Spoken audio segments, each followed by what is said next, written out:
Les images datent de 1995, c'est Rémi Villa, un nom que vous connaissez. Il a porté haut les couleurs de notre pays, un véliplanchiste, 4 fois champion du monde, 20 fois champion de la Martinique. Mais ce que l'on sait moins, c'est qu'il a été touché il y a quelques années par un cancer, une tumeur à l'oreille interne. Soigné à l'hôpital Pellegrin à Bordeaux, ses médecins lui expliquent que cette tumeur serait liée à l'utilisation du téléphone portable. Les médecins m'ont dit clairement, tout ceci est dû au téléphone portable. Notre service pour les tumeurs à l'acoustique a été augmenté par 5, multiplié par 5 depuis l'avènement du portable. J'ai fait tout ce qu'il ne fallait pas faire. Dormir avec un téléphone à côté de ma tête, à 30 cm de ma tête. Chose à ne jamais faire. Donc il faut éteindre impérativement son téléphone portable quand il est dans une chambre ou le laisser à l'extérieur.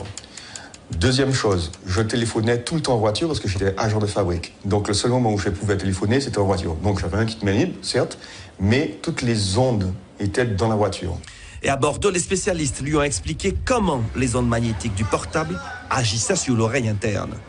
Vous avez dû pu contraster par vous-même que quand vous téléphonez longtemps, votre oreille chauffe. Et bien ça, qu'est-ce que ça fait? Ça simplement cuit votre oreille. Et donc l'oreille interne est extrêmement fragile. Et donc, parce que c'est tout petit organisme, etc. Donc forcément, on l'abîme, on la cuit et on finit par la détruire. Donc le téléphone portable, quand quelqu'un m'appelle, je l'utilise comme ça, microphone allumé, et je parle.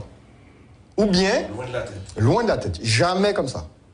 Et puis, il y a les conseils aux parents concernant l'utilisation des portables pour les enfants. Le médecin me disait très clairement que le pire va arriver parce qu'aujourd'hui, les parents donnent les téléphones dès l'âge de 10 ans, voire même avant, à leurs enfants, et les enfants dorment avec leur téléphone. Alors ça, le cerveau n'est pas encore construit, etc. Donc il est encore plus sensible et les dégâts seront plus importants encore.